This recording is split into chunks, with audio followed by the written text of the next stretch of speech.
I called my children and said, "I'm struggling. Some unexpected medical bills came up. I need help." The first one answered without hesitation, "I just bought a new car. My money is already tied up."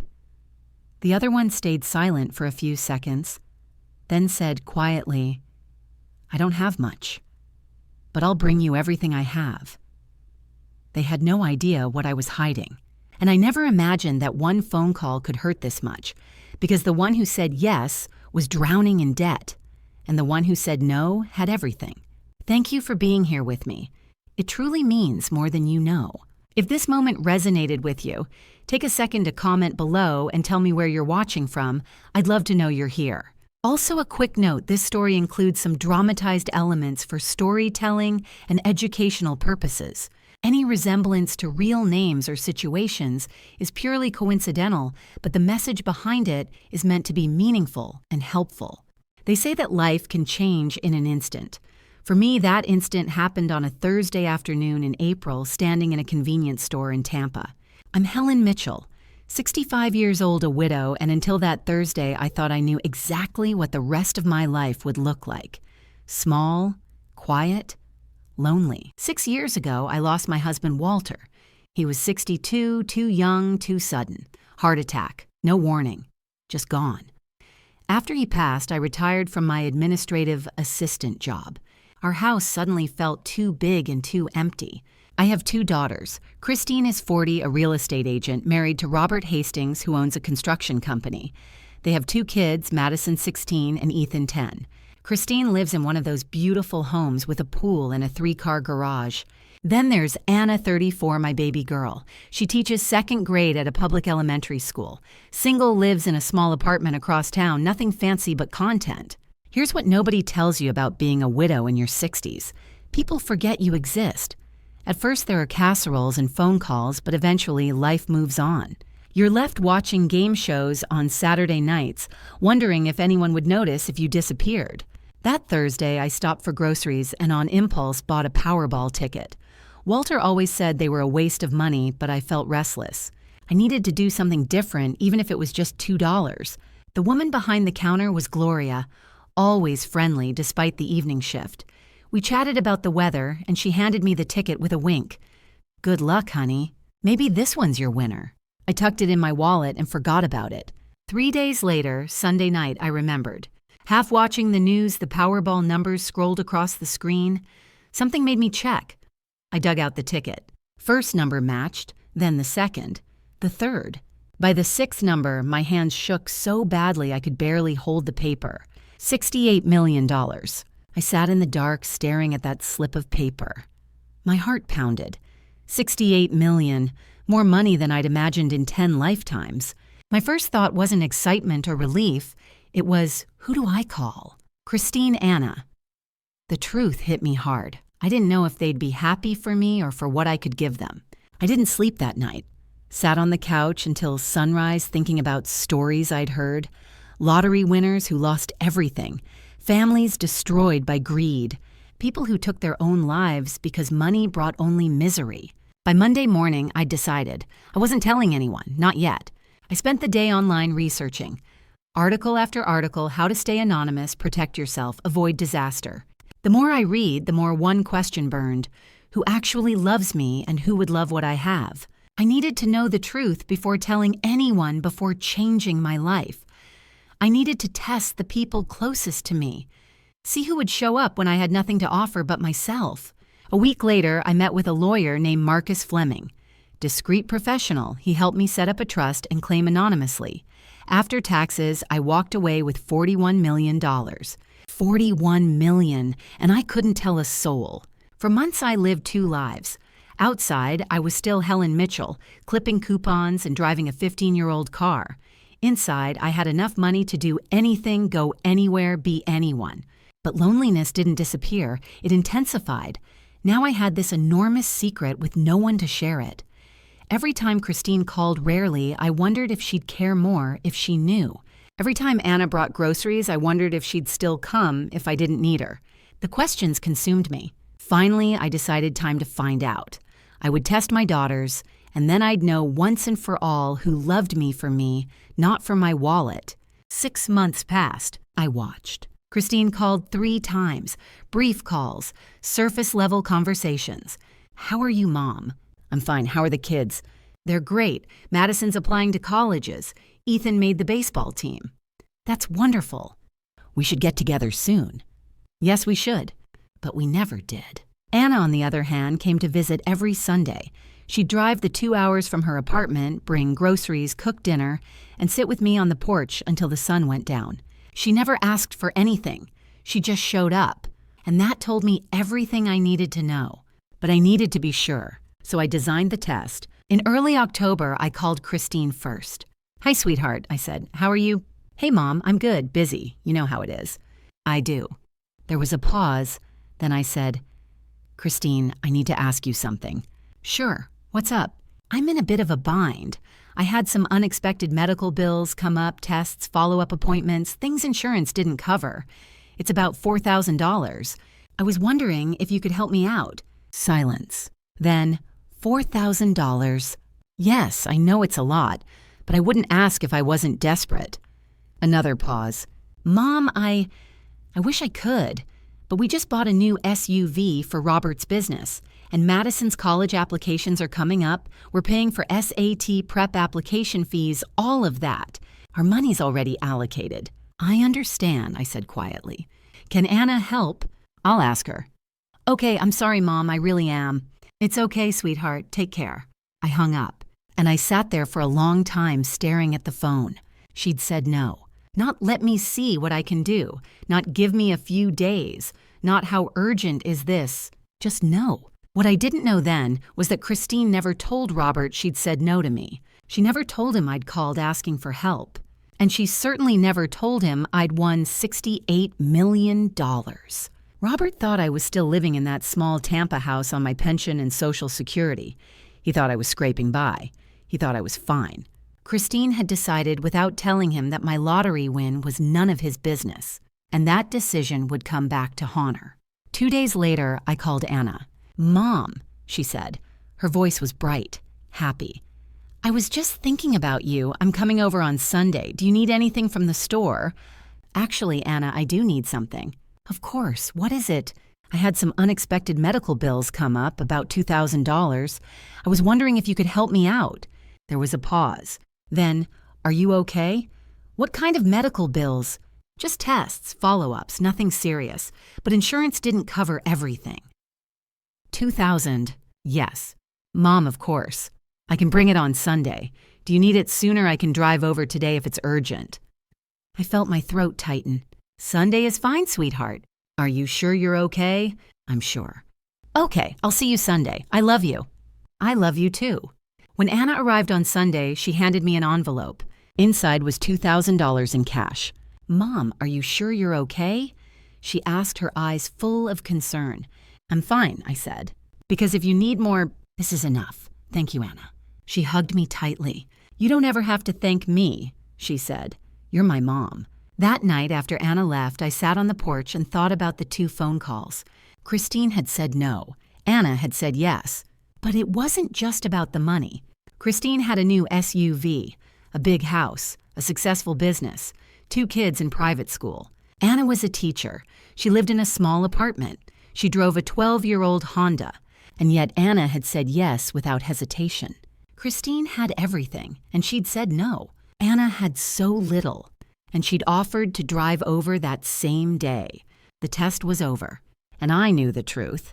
What I didn't know then, what I wouldn't learn until much later, was that the SUV wasn't paid off. Neither was the house. Neither were the vacations, the private school tuition, or the designer clothes. Christine and Robert were living on credit, and the bills were coming due. But at that moment, all I knew was this. One daughter had shown up, and one hadn't. 2 weeks later, I called Marcus. "I need you to do something for me," I said. "What?" "I need you to look into my daughter's financial situations. I need to know how much debt they're carrying." Marcus was quiet for a moment. "Helen, are you sure?" "Yes." "Some of that information is private. I can pull public records mortgages, business filings, court documents, but student loans, personal credit cards, I can't access those without permission." "Pull what you can." "Okay." A week later, he called me back. "Helen," he said carefully, "I have the information you asked for. Tell me." "Christine and Robert owe around $285,000. Mortgage about $180,000. Business line of credit $75,000. Credit cards around $30,000. And that's just what I could find publicly." I stared at the numbers. $285,000. Christine had refused to help me with $4,000. And now I knew she was drowning. "And Anna?" I asked. Marcus hesitated. "Anna's debt is private. Student loans. I can't access that without her permission. And I won't. But you think it's significant." "Yes." I sat back in my chair. Anna had given me $2,000 without hesitation. How much debt was she carrying? I didn't know. And I wouldn't find out until months later, 2 months after Thanksgiving. We left Tampa on a cold January morning. The moving truck was small, just our clothes, a few boxes of paperwork, and the things Anna couldn't leave behind. Photos, books, a coffee mug her students had given her with "World's Best Teacher" printed on the side. Everything else we left. The house, the furniture, the life I'd built there. Gone. Anna drove. I sat in the passenger seat watching Florida disappear in the rearview mirror. "Are you scared?" she asked. "Terrified," I said. "Me too." We drove in silence for a while. "Do you think Christine will ever forgive me?" I asked. Anna was quiet for a long moment. "I don't know, Mom," she said finally, "but I don't think that's why we're doing this." "Then why are we doing this?" She glanced at me. "Because we can. Because we have $68 million and a chance to do something that actually matters." I nodded. She was right. We arrived in Nashville just after sunset. The apartment was small, 2 bedrooms, barely furnished, nothing like what we'd left behind. But it was ours. Anna unpacked the coffee mug first, set it on the kitchen counter like a promise. "New life," she said. "New life," I repeated. That night, we sat on the floor eating takeout, and Anna pulled out a notebook. "Okay," she said. "Let's figure this out. What do we call it?" "The foundation." "Yeah, what's our mission?"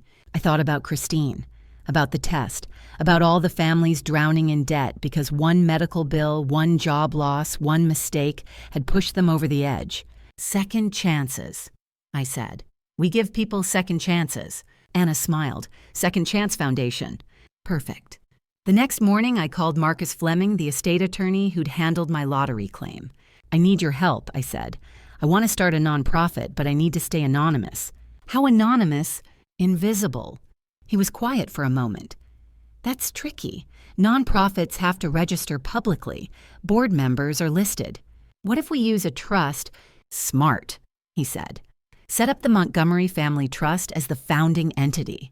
You're the trustee, but your personal name won't appear on public filings, just the trust name. Your daughter can serve as executive director under her own name. And if someone digs deeper, they'll find a trust registered in your maiden name, Montgomery. Your signature will be on incorporation documents, but unless someone knows your handwriting, they won't make the connection. As long as you don't put your face in the news, you'll stay invisible." I thought about Christine, about the years she'd spent ignoring my calls, about the way she'd dismissed me when I'd asked for help. She won't look, I thought. She's too busy, too proud. "Let's do it," I said. Within 3 weeks, we had the paperwork filed.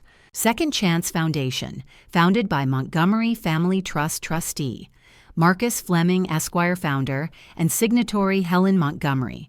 Executive Director Anna Mitchell. No photos, no public statements. Just a quiet foundation funded by a woman who wanted to disappear.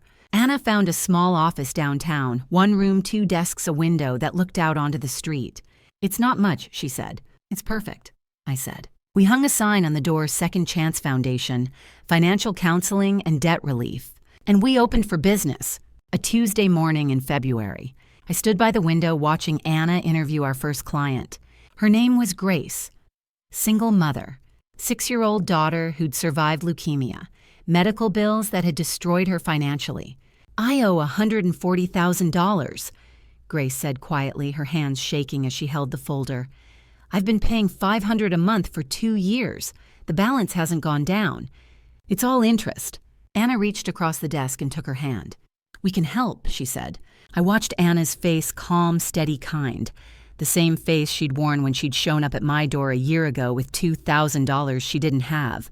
This is who she is, I thought. This is who she's always been. Over the next 2 weeks, Anna negotiated with the hospital, got the bill reduced to $80,000, set up a zero-interest payment plan. We gave Grace a $10,000 grant to catch up on rent. When Grace came back to sign the paperwork, she cried. "I thought I was going to lose my apartment," she said. "I thought we'd be homeless." "You're not going to be homeless," Anna said. Grace hugged her. And I realized this was it. This was what the money was for. By the end of February, we'd helped 10 families, small grants, debt negotiations, financial counseling. It wasn't glamorous. It wasn't fast. But it was real. Anna thrived. She'd stay late reviewing applications, calling creditors, walking clients through budgets. She had a gift for this, for seeing people, for believing in them when they couldn't believe in themselves. I watched her one evening on the phone with a man who'd lost his job and was 3 months behind on his mortgage. "You're not a failure," she said gently. "You're just in a hard spot, and we're going to get you through it." She hung up and looked at me. "This is what we're supposed to be doing," she said. I nodded. She was right. Christine called once that month. "How's Nashville?" "Good, busy." "What are you doing for work?" "Nonprofit consulting," I said. The lie came easily now. "That's great, Mom." A pause. "We should visit sometime." "You should." But she didn't. By the end of our first month, we'd distributed $50,000 in grants and helped families negotiate another $200,000 in debt reductions. It wasn't much, not compared to the $68 million sitting in the trust, but it was a start. Anna and I sat in the office one evening reviewing applications for the next round of funding. "Do you ever regret it?" she asked. "The test, I thought about it." "No," I said. "I regret that she failed, but I don't regret knowing." Anna nodded. "What about you?" I asked. "Do you regret helping me that day?" She looked at me surprised. "Mom, that's the best thing I ever did." Early February, year 2, 1 year after moving to Nashville. The insurance papers were supposed to be in Anna's filing box. That's what she'd told me when I asked about the foundation's liability coverage, something routine I needed for a lease renewal. "Top shelf of my closet," she'd said. "Green folder, you'll find it." I found the green folder, but wedged behind it, half hidden between 2 binders, was a white envelope with a return address I recognized immediately, National Student Loan Services. I almost put it back. "It's not your business, Helen," but my hands were already pulling the paper out. Account summary. Current balance. $65,420.55. Original loan amount, $85,000. Monthly payment, $800. Years in repayment, 12. I sat down on the edge of her bed, the letter shaking in my hands. 12 years. She'd been paying $800 a month for 12 years, nearly $10,000 a year, and she still owed over $65,000. The interest alone had devoured tens of thousands of dollars, and she'd never said a word. I thought back to that phone call a year ago, when I'd pretended to be desperate, when I'd asked for help. "I don't have much, but I'll bring everything I have." She'd been drowning. She still was. And instead of asking me her mother, the woman who just won $68 million, she'd handed me $2,000 she couldn't afford to give. I felt sick. When Anna came home that evening, I was sitting at the kitchen table. The letter was in front of me. She saw it the moment she walked in. Her face went pale. "Mom, why didn't you tell me?" She set her bag down slowly like she was buying time. "It's my debt, my responsibility." "Anna," I stood up, my voice breaking.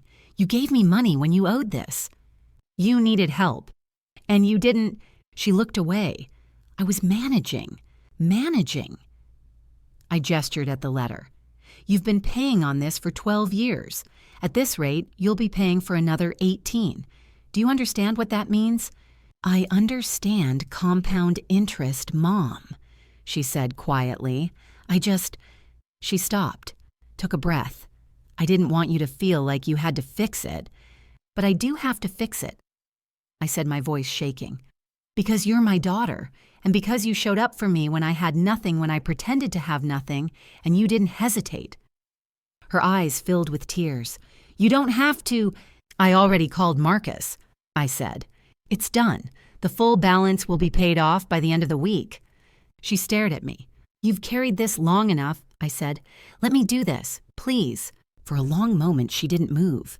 And then she crossed the room and wrapped her arms around me, and I held her the way I should have held her years ago, before the test, before the distance, before everything fell apart. Thank you, she whispered. Don't thank me, I said. You've already given me more than I deserved. A few days later, Marcus called. Christine reached out, he said. His voice was tight. She's asking for money. I closed my eyes. How much? $15,000 for Madison. Madison. Christine's daughter, 17, bright, ambitious. I'd seen her graduation photos on social media, cap and gown, honor cords, that confident smile. What's it for? I asked. A summer program at Oxford, 6 weeks. Pre-college enrichment. She got accepted, but they can't pay for it. Christine says the Tampa market crashed last fall. Her brokerage lost 60% of its listings. Robert's construction business lost 3 major contracts. They're moving to Franklin next month to start fresh, but right now they're tapped out. I didn't say anything. The program starts in June, Marcus continued. Tuition, housing, flights, about $15,000 total. Christine wanted to know if you could help. What did you tell her? I told her I'd ask. I thought about it. About Christine a year ago telling me she couldn't lend me $4,000 because she just bought a new SUV. About Anna handing me $2,000 she didn't have while drowning in $65,000 of debt. And I thought about Madison, a kid, 17, smart, excited about Oxford. Not her fault. Tell her no, I said. Marcus was quiet for a moment. Are you sure? I'm sure. But even as I said it, I felt something shift inside me. Not anger. Not even satisfaction. Resolve. Marcus, I said, I need you to do something else. What? Pull Christine's financials, everything, debt, income, assets. I want the full picture. There was a pause. Helen, are you thinking what I think you're thinking? Maybe. You're going to help her anyway, aren't you? Not directly, I said, and not the way she expects. What are you planning? I looked out the window at the Nashville skyline in the distance. I'm going to teach her what Anna taught me, I said quietly. That some people show up when you have nothing, and some people only show up when you have everything. And Madison, I smiled. Madison's going to Oxford. The foundation grew faster than I'd expected. By the end of year 1, we'd helped over 100 families. By the middle of year 2, we'd helped over 200. We expanded our staff, hired 2 more financial counselors, opened a larger office, started offering workshops on budgeting, credit repair, and debt management. Anna was the heart of it all. She worked with clients during the day, taught at night, and still found time to run our board meetings. She was tireless, and I was proud. But I kept thinking about Christine. Marcus had been tracking her financial situation since the beginning. One afternoon in late spring of year 2, he called me into his office. Helen, we need to talk about Christine. He slid a single sheet of paper across the desk. At the top, a number $613,000. I stared at it. $613,000, Marcus said quietly. That's what they owe now. My stomach dropped. How? I asked. In year 0, it was $285,000. The Tampa real estate market collapsed in the fall of year 1, Marcus said. Christine's income dropped 70% almost overnight. Robert's construction business lost major contracts. They started using credit cards to cover everything: mortgage, car payments, private school tuition. He tapped the paper. High interest debt, 18 to 24% APR. Every month, interest piles on. Every month, the balance grows even when they're not spending. I looked at the number again. $613,000. Helen, they're paying over $6,500 a month just in interest and penalties. That money does nothing to reduce what they owe. It just keeps them trapped. I felt sick. Where is it all going? I asked. Marcus pulled out a second page, a breakdown. Credit cards, almost $200,000 across 8 cards. Maxed out. That's over $3,500 a month in interest alone. Business line of credit, $180,000. They used it to cover payroll when clients couldn't pay on time. Mortgage, $180,000. They're 2 months behind. Vendor debt, $35,000. Some suppliers are threatening lawsuits. Payroll arrears, $20,000. They haven't been able to pay their crew on time for 3 months. Employees are threatening to quit. He paused. Helen, they're not just drowning in debt. They're about to lose everything, the business, the house, their employees, everything. I sat there staring at the numbers. Christine wasn't living large. She wasn't buying yachts or taking luxury vacations. She was trapped in a system designed to crush people who made one wrong move, and she was too proud to ask for help. "What do you want me to do?" Marcus asked. I thought about it. About Christine a year ago telling me she couldn't help me because she'd just bought a new SUV. About Anna handing me $2,000 she didn't have while drowning in $65,000 of debt. And I thought about Madison, 17, bright, ambitious. Not her fault. "Marcus," I said, "I want to set up a scholarship fund." 2 weeks later, in late May of year 1, right after Madison's high school graduation, she received a letter. She'd been awarded a $15,000 supplemental grant from the Second Chance Foundation, renewable for 4 years of college, as long as she maintained a 3.0 GPA. The letter said she could use the first payment for the Oxford summer program, and subsequent payments would cover her tuition gap at Vanderbilt.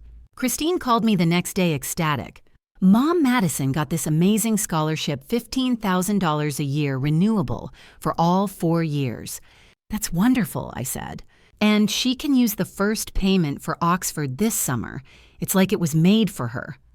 Christine's voice was bright with relief. Madison already has a merit scholarship from Vanderbilt that covers most of her tuition, but there was still a gap, and we definitely couldn't afford Oxford. This changes everything. She paused. "Robert is over the moon. He keeps saying, 'See, hard work pays off. She earned this.'" I bit my tongue. Madison had earned her Vanderbilt merit scholarship, but the supplemental grant, that was me. But Christine didn't ask questions. She didn't look up the foundation. She didn't wonder who was behind it. She was too busy trying to keep up appearances in Franklin, too busy juggling credit card bills and dodging creditors' calls. Too busy pretending everything was fine while drowning in over $600,000 of debt. She had no mental space left to investigate an anonymous scholarship foundation. And even if she had searched, she would have found Second Chance Foundation, founded by the Montgomery Family Trust, a name that meant nothing to her. Christine had been living in Franklin, 30 minutes from Nashville, for 4 months by then, and she hadn't visited once. By the end of year 2, the foundation had helped over 200 families. We distributed over $3 million in debt relief loans and financial counseling. Anna was thriving. I was thriving. And Christine was 30 minutes away, but she still hadn't come to visit. One evening, Anna and I sat on the porch. "Do you think she'll ever show up?" Anna asked quietly. "I don't know." "Does it still hurt?" I thought about it. "Yes," I said, "but not as much as it used to." Anna squeezed my hand. "You have me," she said. "I know," I said, "and that's enough." But deep down, I wondered if it really was. Spring year 3. Marcus called on a Monday morning. "Hastings Construction just submitted a loan application to the foundation," he said. I set down my coffee. "Christine's business. Robert's technically, but yes. How much?" $50,000. I was quiet for a moment. "What's it for?" I asked. "Payroll, vendor payments. They're 3 months behind on both. Employees are threatening to quit. Vendors are threatening to sue. If they don't get an infusion of capital in the next 30 days, the business folds." I thought about Ruth's reports, about Christine's debt climbing from $285,000 to over $600,000, about the compound interest trap she'd been drowning in for 2 years. "What do you think?" I asked. "I think this is why you started the foundation," Marcus said quietly, "to help people who are drowning, to give them a lifeline when no one else will. Even if they wouldn't do the same for me, especially then." I closed my eyes. "Approve the loan," I said. $50,000, 0% interest. Standard terms, 6 months of financial counseling, weekly budget check-ins. Done. 2 days later, Marcus called again. "Robert had questions," he said. "What kind of questions?" "The kind you'd expect from someone who's been burned before." Marcus recounted the conversation. "Why us?" Robert had asked the loan officer. "We're barely staying afloat. Why would you give us $50,000 at 0%? The Second Chance Foundation specializes in helping small family businesses on the edge, the officer explained. You meet the criteria established business temporary cash flow crisis willingness to undergo financial counseling. But 0% interest, Robert pressed. That doesn't make sense. No one loans money without interest. Our mission is to break the debt trap, not add to it, the officer said calmly. High interest would defeat the purpose. We're not a bank. We're a charitable foundation. Robert had been quiet for a moment. What about the counseling? He'd asked. 6 months of weekly check-ins, that's intense. That's the deal, the officer said. We don't just throw money at problems. We help you fix the root cause. If you're not willing to do the work, we can't help you. Another pause. And if I say no, then you say no. But I'll be honest with you, Mr. Hastings, you're out of options. You're 3 months behind on payroll. Your crew is about to walk. Your vendors are about to sue. If this business goes under, you lose everything. Robert had stared at the loan documents for a long time. What's the catch? He'd asked finally. No catch, the officer said. Just a foundation trying to do some good. Marcus paused. And then he signed, he said. I sat with that for a moment. He didn't trust it, I said. No, but he was desperate. Annie never asked who was behind it. Never. I think part of him didn't want to know. Because if he knew, he'd have to feel something about it. Gratitude, shame, obligation. Easier to believe it's just a faceless charity doing good work. I understood that. Christine was the same way. Too proud to ask questions. Too busy surviving to look too closely. 3 days later, the loan was dispersed. $20,000 went to payroll, $30,000 to vendors. The crisis was averted. Ruth Anderson, the financial counselor we'd assigned, began her weekly check-ins with Robert and Christine. And over the next 18 months, I watched from a distance as they slowly, painfully began to dig themselves out. Not because they knew I was helping, but because anyone had finally thrown them a lifeline. Over the next year, I watched Christine transform. Not up close, not as her mother, but from a distance through monthly reports from Ruth Anderson, the financial counselor we'd assigned to Hastings Construction. Ruth never mentioned my name. She never hinted at my involvement, but she kept me informed. And every month I opened those reports with the same mix of hope and heartbreak. June year 3. Hastings Construction made their first loan payment on time. The crisis funds covered payroll and critical vendor debt. Employees are staying. Lawsuits avoided. They have breathing room now. I read it twice. Breathing room. That's all it took. $50,000 and someone who cared enough to offer it without strings. I thought about the desperation Christine must have felt. How humiliating it must have been to apply for that loan. To admit she needed help. To fill out forms detailing every mistake, every maxed out credit card, every late payment. And I'd helped her. Not as her mother, but as a stranger. I didn't know if that made it better or worse. July year 3. First budget meeting went well. Christine brought 3 months of bank statements. She cried when she saw the total interest she'd been paying. But she didn't run. She stayed. She's ready to do the work. I sat on my porch reading those words, and I could picture it so clearly. Christine sitting in Ruth's office, her hands shaking as she looked at the numbers she'd been avoiding for months, maybe years. The total interest, tens of thousands of dollars poured into credit card companies, while her own employees went unpaid. She cried. I wondered what she was thinking in that moment. If she was angry at herself, if she was scared, if she felt ashamed. I wondered if she thought about me at all. If she remembered the phone call 4 years ago when I'd asked her for help, when she'd told me no because she'd just bought a new car. Did she see the irony now? That the mother she'd refused to help was the one saving her from drowning? Probably not. She still didn't know. August year 3. Major milestone this month, they cut up their 3rd credit card. Christine closed her biggest sale in 2 years, put the entire commission toward the mortgage arrears. For the first time, they're making real progress. I smiled when I read that. 3rd card cut up. Not paid off. Not hidden in a drawer with a promise to only use it for emergencies. Cut up. That was the difference between wanting to change and actually changing. I thought about all the clients Anna and I had worked with over the years. The ones who said they wanted help but kept the cards just in case. The ones who promised to stick to a budget but couldn't resist one more purchase, one more excuse. Christine was different. She was doing the work, and I was proud of her, even if she'd never know. October year 3. Debt is now below $515,000. Robert renegotiated vendor contracts. He's learned to ask for payment terms instead of putting everything on credit. Christine has stopped using cards except for true emergencies. And Helen, I saw Robert smile during our check-in this week. He said, "I think we're going to make it." I believed him. I cried when I read that. He smiled. Robert, the proud man who'd built his business from nothing. The man who'd been too ashamed to admit he was drowning. The man who'd signed loan documents with 0% interest and probably wondered what the catch was. He smiled. And he said, "I think we're going to make it." I sat on the porch that evening, the report in my lap, and let myself feel it. Not just pride, but something deeper. Relief. Because for the first time in years, I believed it too. They were going to make it. November year 3. Christine told me something this week. She said, "For the first time in 3 years, I slept through the night without waking up in a panic about money." That's what breaking the compound interest trap looks like, Helen.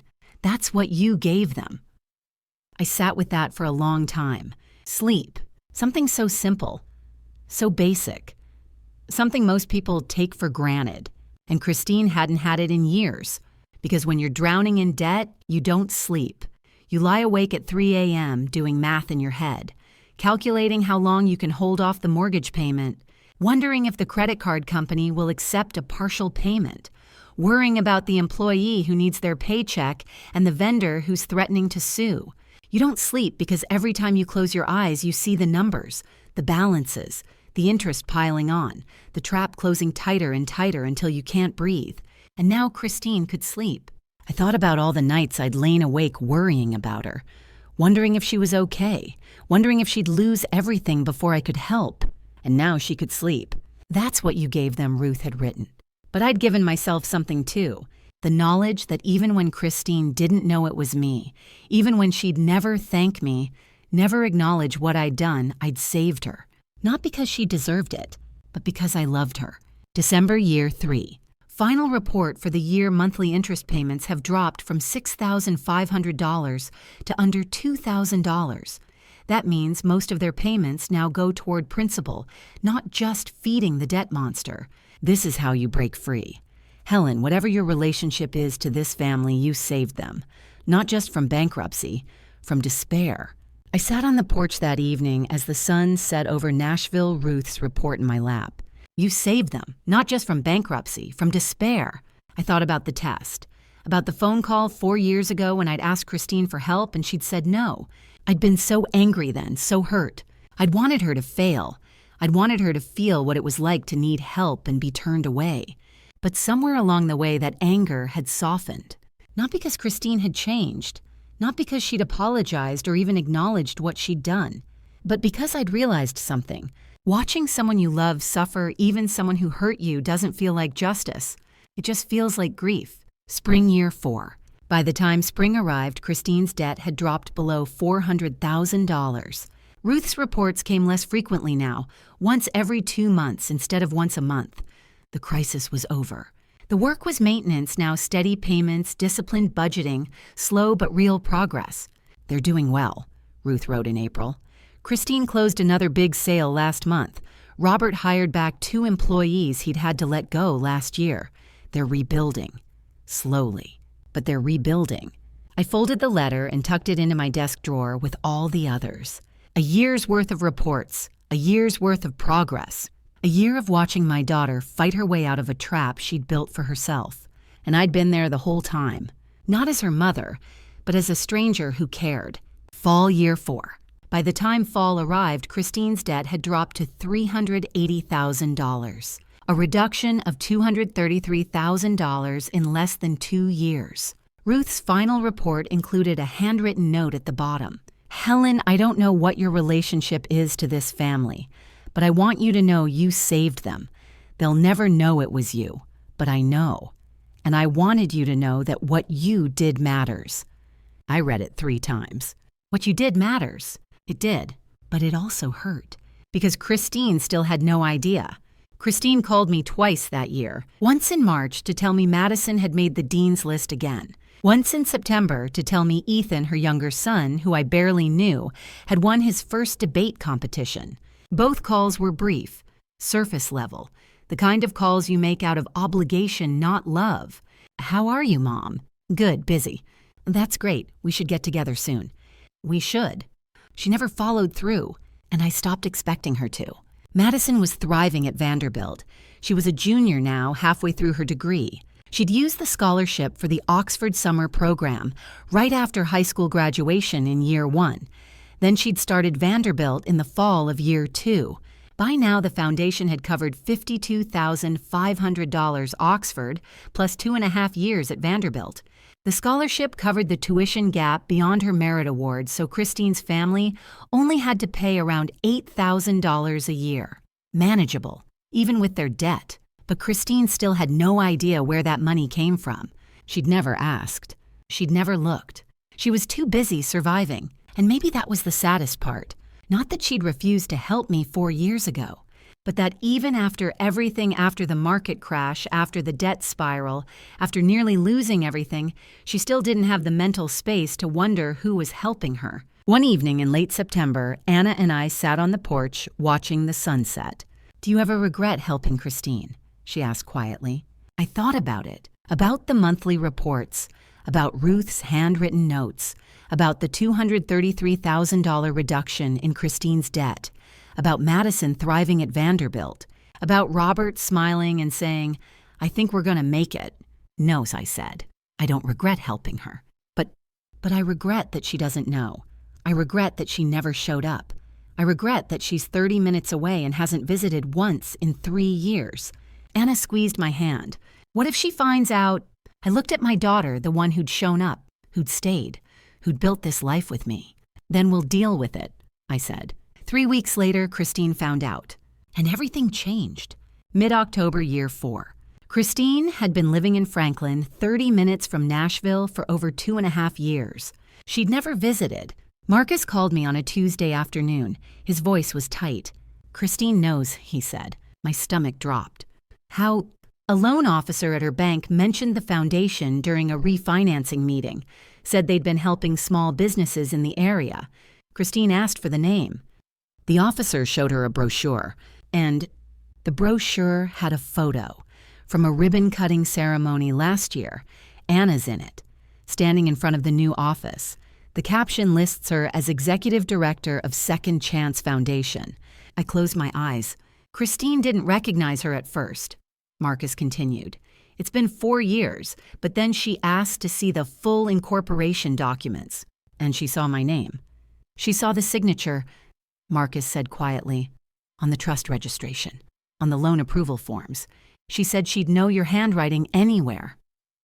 I thought about all the birthday cards I'd signed over the years, all the school permission slips, all the notes I'd tucked into Christine's lunchbox when she was little. "Love, Mom." The same looping M, the same slant to the letters. She'd seen it 1,000 times, and now she'd seen it on the documents that had saved her business. "What did she say?" I asked. She didn't say anything. She just asked for copies of everything. The loan agreement, the scholarship letters for Madison, the board registration, all of it. "Did you give it to her?" "I had to. It's public record." I was quiet for a moment. "Marcus, how angry is she?" He hesitated. "I don't know," he said, "but Helen, she's coming to see you." The next day, Christine showed up at my apartment. She didn't call first, didn't text. She just appeared. I opened the door, and there she was standing in the hallway, clutching a folder, her face pale and tight. "We need to talk," she said. "If you're still here, leave a comment below. The next knot in this story is about to unravel, but before it does, what do you think will happen to this lie? Share your prediction before we continue." A quick note, the next part includes some fictionalized elements and may not be entirely real. If this style isn't for you, you're free to stop watching here. Task 10. Mid-October, year 4. Christine showed up at my apartment unannounced. I opened the door, and there she was standing in the hallway, clutching a folder, her face pale and tight. "We need to talk," she said. I made tea. She didn't touch it. She sat across from me at the kitchen table and opened the folder. Inside were bank documents and corporation filings, a newsletter clipping with Anna's photo, and at the bottom, loan approval forms. With my signature, I'd know that handwriting anywhere. Christine said quietly, "Every birthday card, every permission slip, every note you ever wrote me." Her voice broke. "It was you, the whole time." I didn't deny it. "Why?" she asked. "Because you needed help." "I asked you for help." Her voice rose. 4 years ago, and you said no." "I know." "So why help me after that?" I looked at her directly. "Because I wanted to see if you could make it. By watching me drown, you weren't drowning when I tested you, Christine. You were buying new cars and living large. You only started drowning after the market crashed and the bills came due." She flinched. "Anna was drowning in $65,000 of debt when I called her, and she brought me everything she had. $2,000 she didn't have." I paused. "Well, you told me no because of a car." Christine's hands trembled. "The loan, $50,000, that was you." "Yes." "Madison's scholarship, $15,000 a year, that was you too." "Yes." "How much?" Her voice cracked. "How much have you spent on us?" I stood and walked to the window. "Does it matter?" "Yes." I turned back. "Madison's education, your payroll, your vendors, all of it covered. Not because you earned it, but because I couldn't watch my granddaughter lose her future because her mother was too proud to ask for help." My voice shook. "You thought that money fell from the sky, that Montgomery trust you never bothered to look up. That was me, Christine. Your mother, the one you thought was broke, paying your employees, keeping your business alive." She stared at the documents. "I didn't know," she whispered. "You didn't look because you were too busy, too proud, too focused on keeping up appearances." For a long moment, neither of us spoke. Then Christine stood her chair scraping. "I need time," she said. "I need to think." "Of course." She gathered the papers, hands shaking. "Christine, please," she said, voice breaking. "Just give me time." And she left. I sat staring at the empty chair. The tea had gone cold. The apartment was quiet, and I didn't know if she'd ever call back. 2 days later, Robert called. "Christine told me," he said. His voice was tight, controlled. "Yes. The lottery, the foundation, everything." There was a long pause. "She also told me about the test." I closed my eyes. "Robert." "No, you don't get to explain, not yet." I waited. "Do you know what it's like," he said slowly, "to realize the lifeline that saved your business came from your mother-in-law, the one your wife told you was broke?" His voice cracked. "Christine lied to me for 4 years, and the whole time you were keeping us afloat." I didn't know what to say. "You helped us," he said finally, "and I'm grateful. But you also lied. You tested Christine like an experiment, and now she's torn apart. Maybe we both failed," I said quietly. Another pause. "Christine wants me to tell you to stay away. She doesn't want you at Thanksgiving. She doesn't want you calling." My chest tightened. "And what do you want?" He sighed. "I don't know. I'm angry, grateful, resentful. I don't know how to feel about any of it." "That's fair." "But Helen—" "Yes, thank you." His voice softened. "For saving us. Even if you did it the wrong way. Thank you." He hung up. I sat on the couch and cried. Not because Robert thanked me, but because Christine had told him to keep me away. That evening, Anna came over. She pulled me into a hug. "She knows," I said. I figured. "Robert called. He thanked me, but Christine wants me gone." Anna looked at me. "Are you okay?" "No," I said, "but I will be." "Do you regret it?" "The test." I shook my head. "No, I regret that it hurt, but I don't regret knowing the truth." "What now?" I looked out at the Nashville skyline. Now I wait. I leave the door open, but I stop standing in the doorway. "What does that mean?" "It means I won't chase her anymore. If she wants to come back, she knows where I am. But I'm done waiting for her to decide if I'm worth loving." Anna's eyes filled with tears. "I love you, Mom." "I love you too." The next morning, I checked my phone. No calls, no texts, no emails from Christine.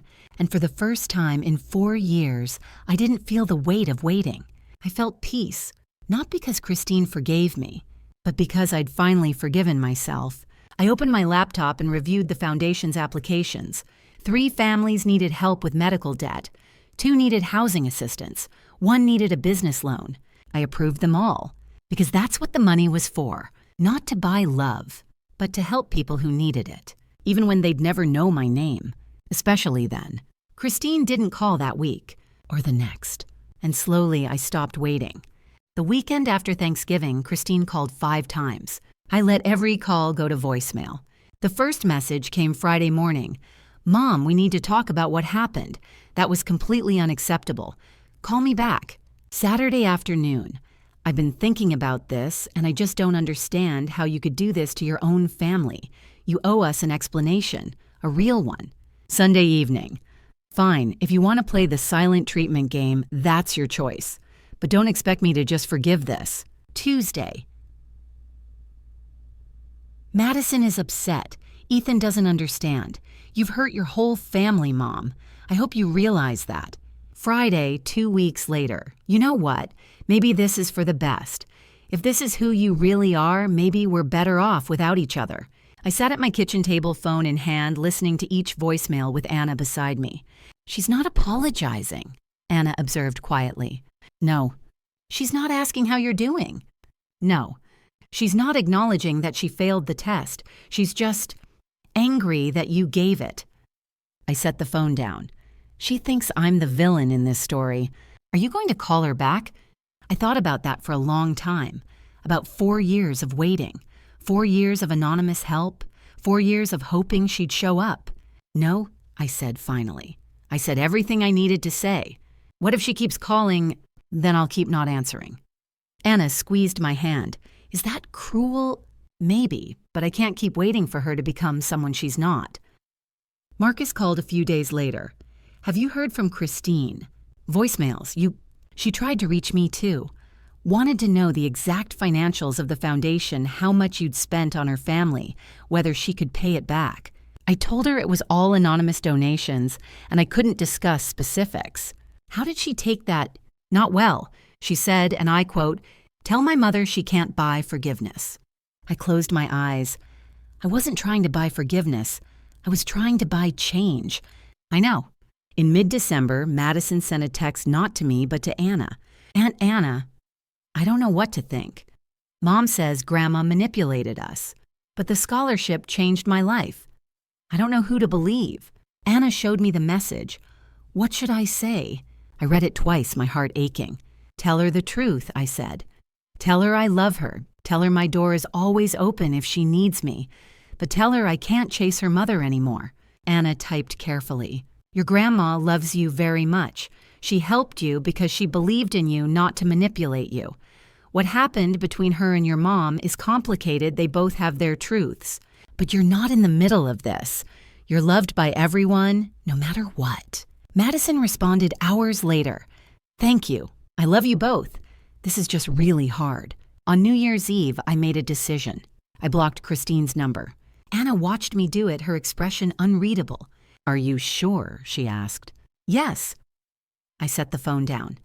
I gave her 4 years. I gave her money, help opportunities. I gave her Thanksgiving. She chose anger over accountability. She chose pride over love. What if she changes her mind and then she knows where I live? I looked at my daughter, the one who'd shown up, who'd stayed, who'd built this life with me. But I'm not waiting anymore. Anna pulled me into a hug. "Is this closure?" I held her tight. "No, but it's peace." Outside, fireworks began to explode, Nashville celebrating the new year. Inside, I felt something I hadn't felt in years, free. Not happy, not healed, but free. And for now, that was enough. 5 years after the lottery.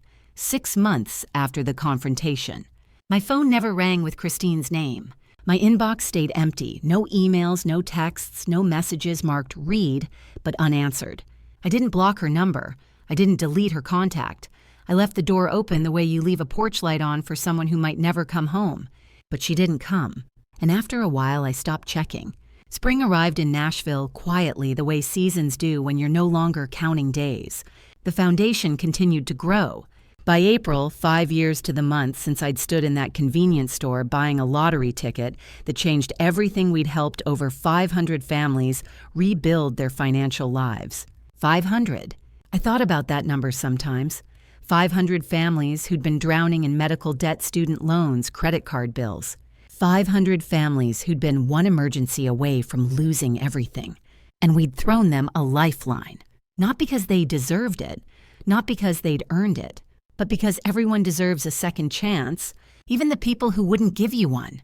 Anna managed the day-to-day operations now with a confidence and joy that made my heart sing. She'd hired 2 more full-time counselors, expanded our workshop programs to include financial literacy classes for high school students, partnered with local businesses to create apprenticeship opportunities. The work was sustainable, meaningful, exactly what I'd hoped it would be, and Anna was thriving. One afternoon in early March, she came into my office and closed the door. "We got another application," she said quietly. "For what?" "Emergency business loan, $50,000. I looked up from my laptop. "Who?" She hesitated. "Hastings Construction." My stomach dropped. Again, Anna nodded. "Robert applied. The construction market took another hit. They're behind on payroll again, not as bad as last time, but bad enough. He's asking for another loan." I sat back in my chair processing.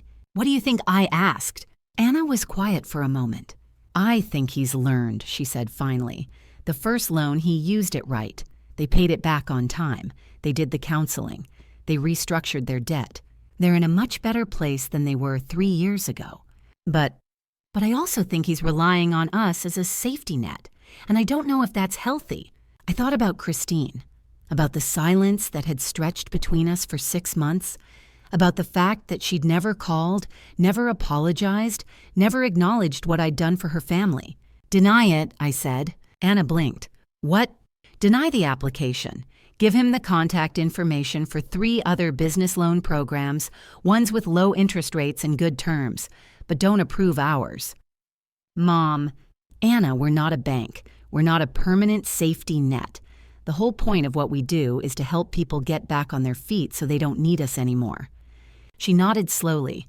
"You're right. And if Robert can't make it without us, then maybe he needs to make different choices." Anna left to draft the denial letter, and I sat there feeling the weight of it. I'm still helping you, I thought, even when you don't know it, even when you'll never thank me. 2 weeks later, an email appeared in my personal inbox from an address I didn't recognize. Subject from Madison. I almost didn't open it, almost deleted it thinking it was spam. But something made me click. "Grandma, I'm using a new email so Mom doesn't see this. I wanted you to know I'm okay. I'm finishing my degree this spring and I've been thinking a lot about everything that happened. I don't think you're the villain Mom says you are, but I also don't think she's completely wrong. What you did was complicated. Maybe it was the only way you could get the truth. Maybe it was unfair. I honestly don't know. But I know the scholarship changed my life. I know you helped my family when we needed it most. And I know Mom hasn't tried to contact you, which makes me sad. She's still angry. She talks about you like you betrayed her, and maybe you did, but she never asks if she betrayed you first. I don't want to be in the middle, but I wanted you to know I love you, and I understand at least a little why you did it. I graduate in May. I don't know if you'll be there. I don't know if Mom will let you be there, but I wanted you to know you're invited, at least in my heart. Love, Madison. I read the email 3 times, tears streaming down my face. My granddaughter, 17 when I'd tested Christine, 22 now, a college graduate, a woman who could think for herself, and she didn't hate me. I wiped my eyes and wrote back, "Sweetheart, thank you for reaching out. I love you too more than you know. What happened between your mother and me is complicated, and you're right. Neither of us is completely right or completely wrong. But I don't regret the test. I needed the truth, even though it hurt. Your mother made a choice 5 years ago when she told me she couldn't help me because she'd bought a new car. And I made a choice 6 months ago when I told her the truth about the lottery and the foundation. Both choices had consequences, and we're both living with them. My door is always open if you need me, but I won't chase your mother anymore. That doesn't mean I don't love her. It means I love myself enough to stop waiting for her to love me back. I'm proud of you. Keep asking hard questions. Keep thinking for yourself. And know that no matter what happens between me and your mother, you will always, always have a place in my life. I won't come to your graduation unless your mother invites me. I won't put you in that position. But know that I'll be thinking of you. and celebrating you, and wishing I could be there to watch you walk across that stage. Love, Grandma. I hit send and closed my laptop. And then I let myself cry. Not because I was sad, but because even in the middle of everything broken, something had survived.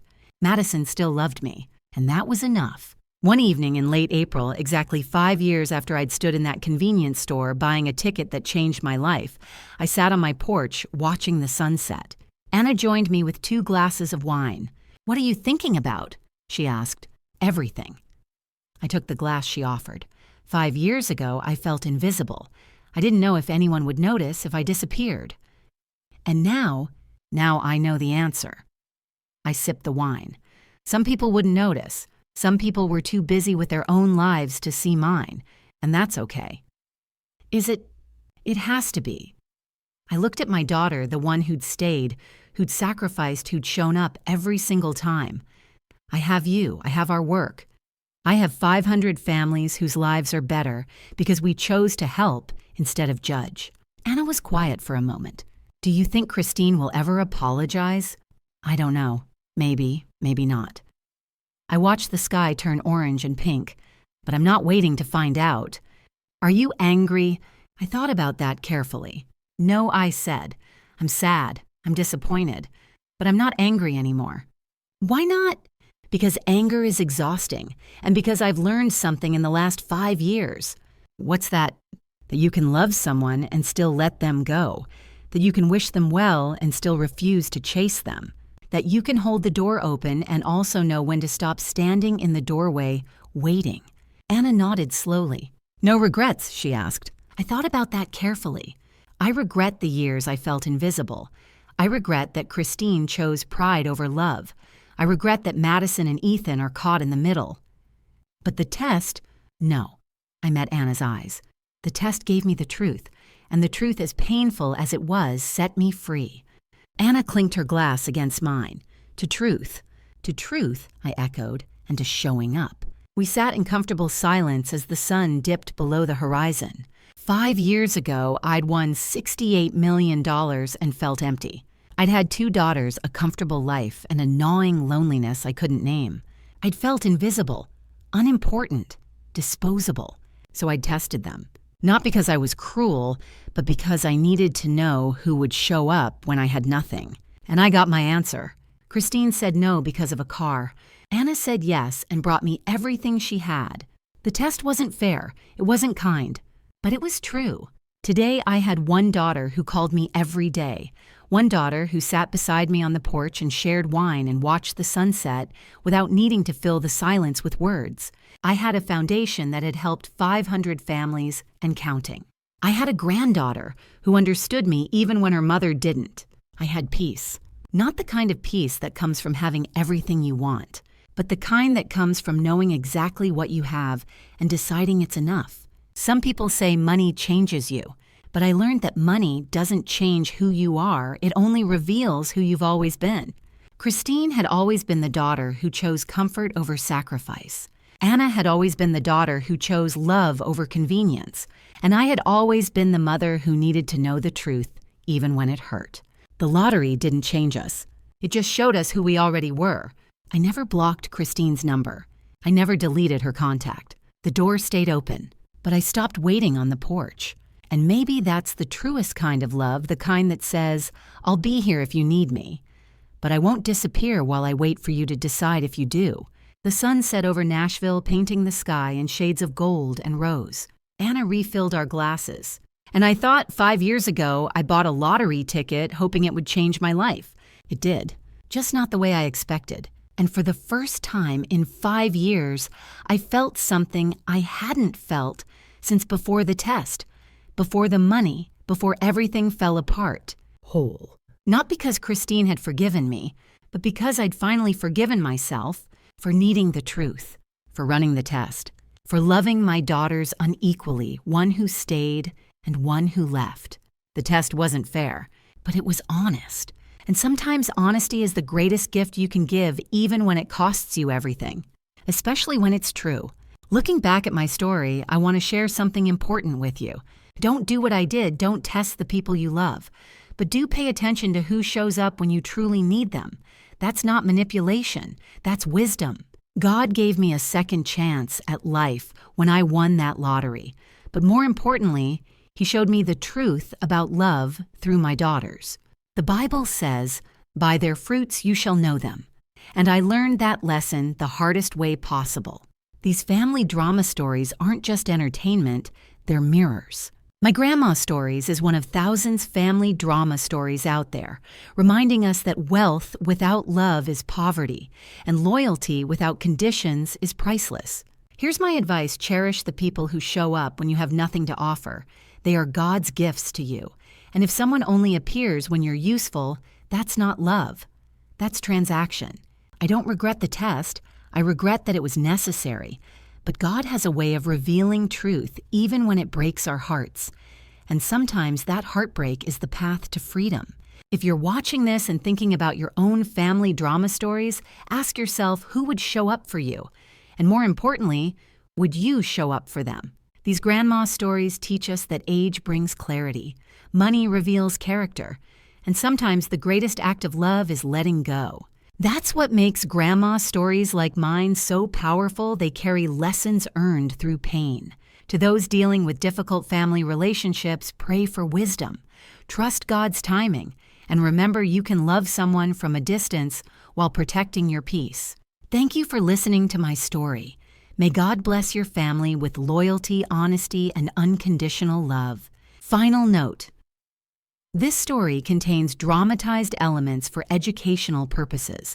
Some details are fictionalized, but the lessons and messages are entirely meaningful. If this style isn't for you, that's okay. Please seek content that better suits your needs.